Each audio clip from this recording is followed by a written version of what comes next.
Welcome to the Child Protection Party's channel, where kids come first. Today, parental alienation, that messy courtroom tug-of-war where a child's heart becomes the arena. So we're going to ask and we're going to explore what is parental alienation. Parental alienation happens when, brace yourself, you won't believe it, one parent actively encouraged the child to reject the other parent without any good reason. We're talking manipulation, fabrications, emotional pressure. It's basically emotional chess played with kids.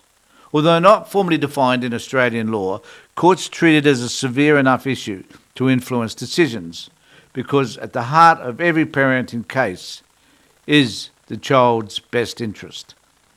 And that's what the Child Protection Party is focused on, what is in the child's best interest. But here's the kicker. The family court doesn't strictly define parental alienation in legislation, yet judges have taken it seriously when evidence shows manipulation. They pivot decisions on custody, visitation, and parenting orders. Experts like psychologists and family consultants may be appointed to sniff out what's really happening. They dissect behaviour, statements, and even the child's language to distinguish genuine estrangement from orchestrated rejection. And let's be very clear, crystal clear in fact.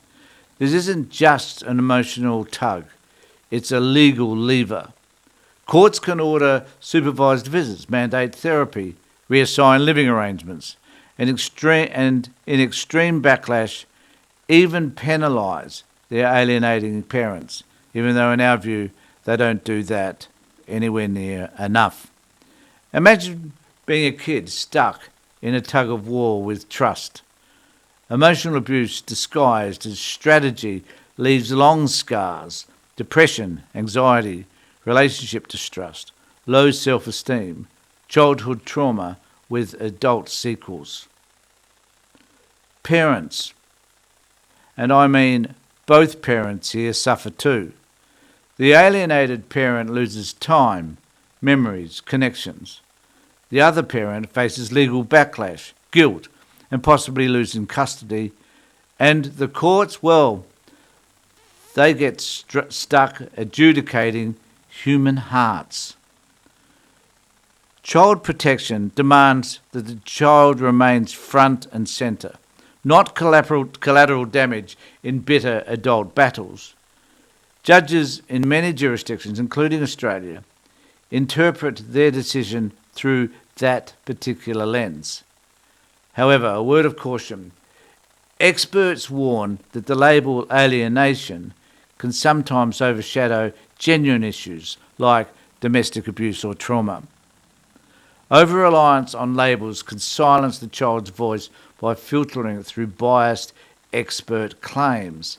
And we certainly know what some of those so-called expert claims look like. So here's what plays out in the family court. One of the things that the family court is supposed to do is around fact-finding. Judges examine evidence, texts, therapy notes, school reports, kid interviews. They analyse all of that, their facts.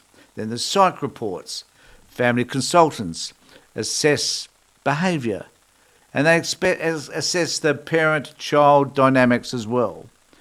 And then there's the orders issued. These might include therapy for the family, supervised visits, or even changing the child's home base based on what's happening.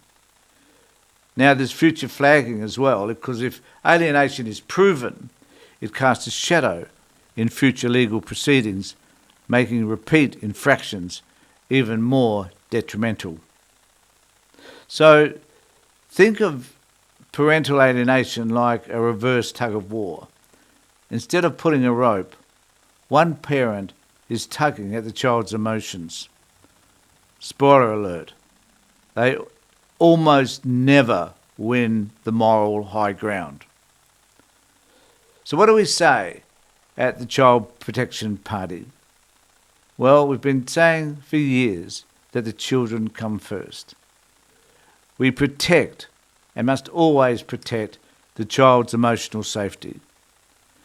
We must demand strong fact-based assessments and reject lazy labels because we see a lot of those.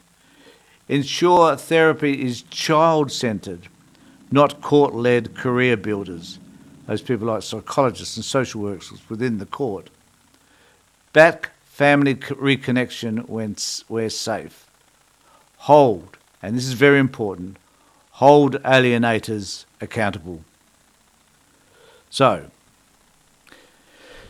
in the shadowy courtroom arena, parental alienation isn't just an issue, it's a test of our systems. Are we putting children first or just spotting legal loopholes? The Child Protection Party stands for the former, because when the kid's voice is heard, healing can begin. Remember to subscribe to our channel, ring the bell for further notifications, and share our videos with others. Children's lives are important, and we at the Child Protection Party want the best outcome for all children.